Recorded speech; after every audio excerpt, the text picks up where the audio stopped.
नमस्कार।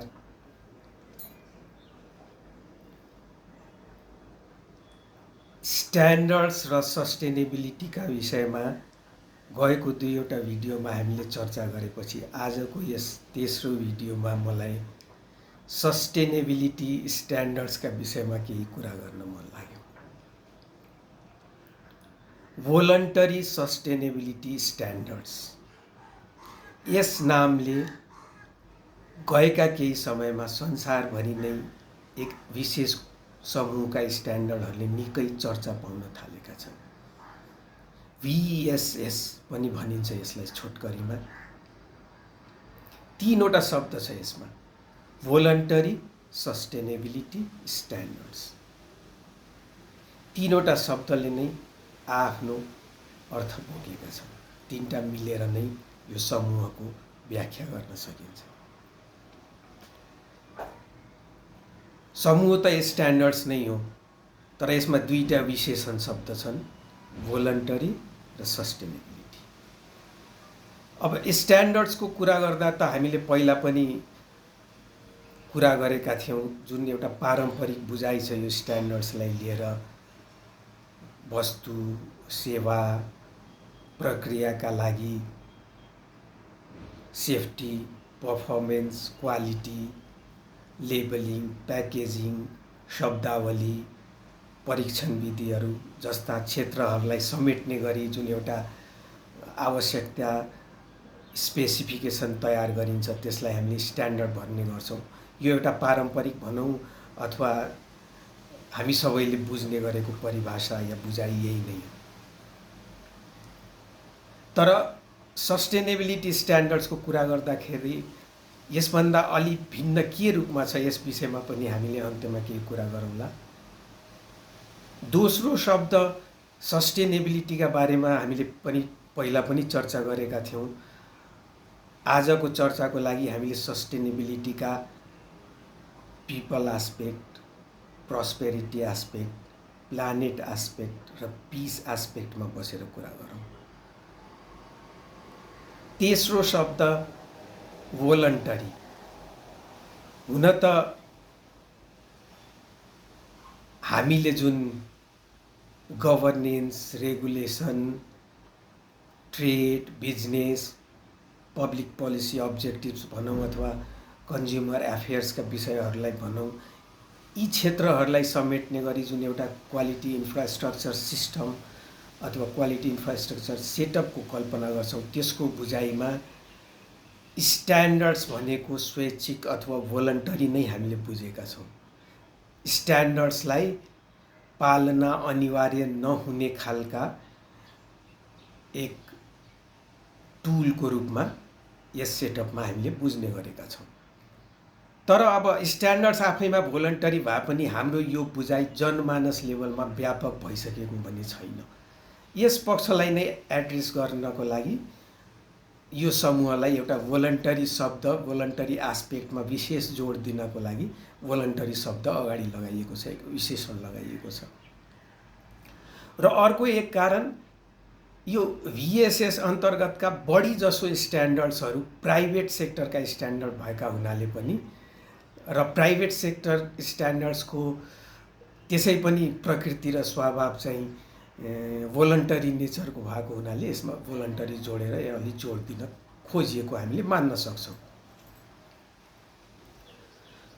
अब यस विषयमा प्रयोग गर्दा म केही उदाहरणबाट गर्न चाहन्छु। जस्तो आजकल कागतीको भाउ धेरै बढेको छ। हरेक सोसल मिडियामा, फेसबुकमा, ट्विटरमा कागतीमाथि गएका केही दिनहरूमा धेरै चर्चा हुने गरेको हामीले पाएका छौँ। नेपालभन्दा पनि भारतका युजरहरूले यसमा अलिक बढी नै चर्चा गर्नेको मैले देखेको छु। रिसेन्ट एउटा फेसबुक पोस्ट देखेको थिएँ। म भन्छु, एकछिन म भन्छु। आज त 3 बजे छुट्टी हुन्छ, नत्र बाहिरै गएर खाउँला।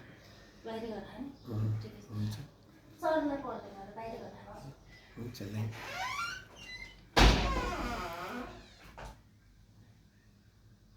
त्यसमा उनले भनेका थिए अब कागतीलाई कागतीज्यू भन्नु पर्यो, ठट्टा गर्ने गरेका छन् मान्छेहरूले। ट्विटरमा एउटा पोस्ट देखेको थिएँ, इन्डियाकै पोस्ट थियो, त्यसको आशय के थियो भने अब रसभरी चाहिँ कागतीभन्दा महँगो भयो, कागती छाडौँ रसभरी खाउँ, यसरी ठट्टा गर्ने गरेका छन् मान्छेले। अब यो कागतीको विषयलाई धेरै महँगो भयो, अभाव भयो बजारमा। म अब यही विषयलाई लिएर प्रवेश गर्न चाहन्छु। जस्तो हामी यदि एउटा उपभोक्ताले कागती खरिद गर्न गयो भने उसले के पक्षहरू विचार गर्छ त? सामान्य बुझाइमा त धेरै यस्ता एट्रिब्युट्स हुन्छन् जुन हामीले आँखाले देख्न सक्छौँ या फिल गर्न सक्छौँ, बुझ्न सक्छौँ। जस्तो कागतीको अब मूल्य त मेन पक्ष भइ नै हाल्यो, अहिलेको समयको लागि मूल्यको कुरा नगरौँ। कागतीमा कति वासनायुक्त छ, कतिको रसिलो छ, कतिको ताजा देखिन्छ, त्यसको साइजका कुराहरू, सेपका कुराहरू हामीले बाहिरबाट हेर्न सक्छौँ र त्यो हामीले विचार पनि गर्छौँ खरिद गर्दाखेरि। तर जसरी अब आजकल यो सस्टेनेबिलिटीका मुद्दा धेरै चर्किँदै गएपछि यी कुराहरू पढ्दा, बुझ्दा, सुन्दा हामीमध्ये धेरैले अथवा प्राकृतिक रूपमा पनि पहिलेदेखि नै हामीमध्ये धेरैले यस्ता सोच राख्न सक्छन्, त्यस्ता कुराहरू विचार गर्न सक्छन्। जस्तो यो कागती उत्पादन हुँदाखेरि यसको उत्पादनमा कतै केही गलत त भएको छैन। जस्तो कुनै भनौँ न अहिले मूल्य बढेको छ, यो मूल्य वृद्धिमा सबैले फेयर सेयर पाएको छ कि छैन? ग्रोवरले पाएको होइन, पहिला जतिकै पाएको हो, यो बिचका बिचौलियाहरूले धेरै बढी यसमा नाफा खाएका छन् कि? कागतीको उत्पादनमा विषादीको प्रयोग गरिएको छ कि? कागतीको उत्पादनमा कुनै तरिकाले केही वर्ग यसमा उपेक्षित भएका छन् कि यसको पुरै फार्मिङमा अथवा यसको भ्यालु चेनमा भनौँ? यस्ता कुराहरू हामीले विचार गर्न सक्छौँ। अर्को एउटा उदाहरण जस्तो लिउँ, जस्तो यो मेरो कमिज भनौँ 4 वर्ष अगाडि मेरो जन्मदिनमा एकजना साथीले मलाई उपहार दिनुभएको थियो। अब मानौ उहाँले यो कमिज खरिद गर्न जाँदाखेरि अब मूल्य विचार गर्नुभयो कि भने यस विषयमा म चर्चा गर्दिनँ, तर उनले के विचार गरेका होलान् त? एक धेरै कुरा त एट्रिब्युट जस्तो देख्न सकिने उनले मलाई फिट हुन सक्छ कि सक्दैन, म दुब्लो मान्छेको लागि यो स्लिम फिटको छ अथवा रेगुलर फिटको छ, यसको फ्याब्रिक कस्तो छ, लाउँदा सजिलो खालको हुने छ कि कस्तो छ, यसको रङ कस्तो छ, मलाई सुहाउँछ कि सुहाउँदैन, यी सब कुरा त पक्कै विचार गरेका होलान्। यदि उनी जागरुक हुन् भने उनले अरू अन्य धेरै कुरा विचार गर्न सक्छन्। जस्तो यो सर्ट उत्पादन गर्ने क्रममा कतै बाल श्रमको त शोषण भएको छैन, कतै लैङ्गिक रूपमा कुनै भेदभाव त भएको छैन, पुरुषलाई फाइदा हुने, महिलालाई फाइदा नहुने, कामदारहरूले कतै उचित पारिश्रमिक नपाएको केस त छैन। यस्ता कुराहरू विचार गर्न सक्छन्। जस्तो यसमा यदि कटन प्रयोग भएको छ भने त्यो कटनको अर्ग्यानिक किसिमको छ कि छैन, यस्ता कुरा हाम्रो मनमा आउन सक्छ। जुन यस्ता एट्रिब्युट हुन् जुन हामीले एउटा उत्पादन या वस्तु हेरेर हामीले भन्न सक्दिनौँ। यो कमिज हेरेर यो कमिजको उत्पादनमा सामाजिक खालको भेदभाव भए नभएको, यसको कटन अर्ग्यानिक भए नभएको यो विषयमा हामीले निर्क्युल गर्न सक्दिनौँ भने यी पक्षहरूको बारेमा कसरी के उपाय गर्न सकिन्छ त? यस विषयहरूलाई नै समेट्ने गरी संसारले धेरै स्ट्यान्डर्डहरू बनाएको छ जसले एक उपभोक्तालाई यस्ता अदृश्य आस्पेक्टहरूको बारेमा जानकारी गराउने गर्दछ। र यदि यी आस्पेक्टहरू सस्टेनेबिलिटीको कुनै एक अथवा धेरै पक्षहरूसँग सम्बन्धित छन् भने यस्तो स्ट्यान्डर्डहरूलाई नै संसारले सस्टेनेबिलिटी स्ट्यान्डर्ड्स र त्यसलाई अझै व्यापक गर्ने हो भने भोलन्टरी सस्टेनेबिलिटी स्ट्यान्डर्ड्सको रूपमा परिभाषित गर्ने गरेको छ।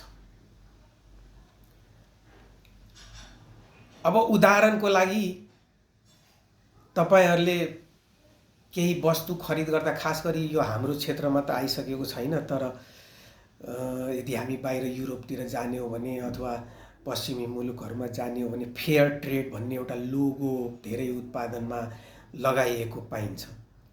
यो फेयर ट्रेड भनेको कुनै वस्तुको सेफ्टी पर्फर्मेन्स या अन्य कुनै तरिकाले त्यसको क्वालिटी डिफाइन गर्ने गरी खालका जुन चारित्रिक गुणहरू छन् त्यसमा आधारित भएको स्ट्यान्डर्डमा गरिएको प्रमाणीकरण होइन।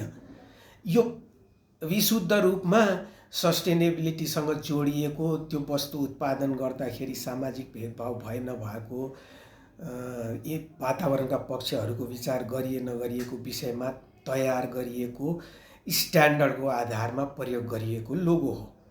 अर्को एक हामीले उदाहरण लिउँ, जस्तो खाडी मुलुकहरूको खास गरी खाद्य पदार्थहरूमा भनौँ अथवा यो साउथ इस्ट एसियन कन्ट्रिजहरू जस्तो इन्डोनेसिया मलेसियामा उत्पादन गरिने वस्तुहरूमा हामीले एउटा हलाल मार्क प्रयोग भएको पाउँछौँ। अब हुन त हलाल मार्क एउटा इस्लामिक पद्धतिमा आस्था राख्ने मान्छेहरूले धर्मको आधारमा पर्मिजिबल भनेको वस्तुलाई हलाल भन्ने गरिन्छ। कुनै वस्तु हलाल भन्नुको अर्थ त्यो खान योग्य छ, पिउन योग्य छ अथवा प्रयोग गर्न योग्य छ भनेर हामीले बुझ्नुपर्छ। एक विशुद्ध रूपमा धार्मिक आस्था अनुसार धार्मिक लिटरेचरहरूको ले निर्देशित गरेको विधि अनुसार उत्पादन भएको वस्तुहरूमा यो हलाल टर्मिनोलोजी एप्लाई गरिन्छ। यदि त्यो निर्देशित अनुसार उत्पादन भएको छ भने त्यसलाई हलाल भन्ने छैन भने त्यसलाई नन हलाल भन्ने गरी त्यसरी मानिन्छ। यो एउटा विशेष वर्गको चाहना हो, विशेष वर्गको आवश्यकता हो भने यो पनि एक सस्टेनेबिलिटी एस्पेक्ट हो। हरेक वर्गको ह्याप्पिनेस, हरेक वर्गको कन्सर्न, हरेक वर्गको अपेक्षालाई हामीले सम्बोधन गर्नुपर्छ। यस्तो पक्षलाई सम्बोधन गर्ने गरी हलाल मार्क, हलाल स्ट्यान्डर्डको व्याख्या गरिएको छ। त्यस्तै आजकल निकै चर्चित एउटा अर्को प्रमाणीकरण विधि छ अर्ग्यानिक भनेर। जस्तो अघि हामीले कागतीको कुरा गर्दा कागती अर्ग्यानिक हो कि होइन भनेर एउटा मनमा प्रश्न वा संशय आउन सक्छ। एक निश्चित विधिले विषादी इत्यादिको प्रयोग नगरेर उत्पादन गरिएको वस्तुलाई हामीले अर्ग्यानिक भन्छौँ। त्यसका लागि एउटा विशेष खालको स्ट्यान्डर्ड विभिन्न प्राइभेट सेक्टरहरूबाट तयार गरिएको हुन्छ। त्यसअनुसार पालना भए नभएको निर्क्योल गरेर प्रमाणीकरण भएपछि त्यो अर्ग्यानिकको विशेष किसिमको लोगोहरू उत्पादनहरूमा प्रयोग गरिएको पाइन्छ। भन्नाले हामीले यस्ता जति पनि स्ट्यान्डर्डका कुरा गऱ्यौँ, यो स्ट्यान्डर्डहरूले पारम्परिक रूपमा हामीले जुन बुझ्दै आएका छौँ, स्ट्यान्डर्ड भनेको सेफ्टी, हेल्थ, क्वालिटीसँग जोडिएको केही आवश्यकता हो मात्र नभएर अदृश्य प्रकृतिका हामीले भनौँ न इनभिजिबल एट्रिब्युट्स र नन भेरिफाएबल भन्न सक्छौँ, जुनलाई कि कुनै परीक्षणको तरिकाले या अन्य कुनै विधिले उत्पादन भइसकेपछि हामीले त्यसलाई भेरिफाई गर्न सक्दैनौँ। त्यस खालका एट्रिब्युट्सहरूलाई चाहिँ उपभोक्ता माझ कसरी कम्युनिकेट गर्ने, कसरी ती विषयका बारेमा सन्देश प्रवाह गर्ने, यस पक्षहरूलाई सम्बोधन गर्ने गरी खास गरी जुन प्राइभेट पक्षहरूबाट सञ्चालित तयार गरिएका स्ट्यान्डर्डहरू छन्, त्यस्ता स्ट्यान्डर्डहरूलाई नै हामीले भोलन्टरी सस्टेनेबिलिटी स्ट्यान्डर्ड्सका रूपमा बुझ्ने गरेका छौँ। यस विषयमा अलि अझ विस्तारमा म अर्को बढीमा एक या दुई अर्को भिडियोमा चर्चा गर्छु। आजका लागि भिडियो लामो भयो। धन्यवाद। नमस्कार।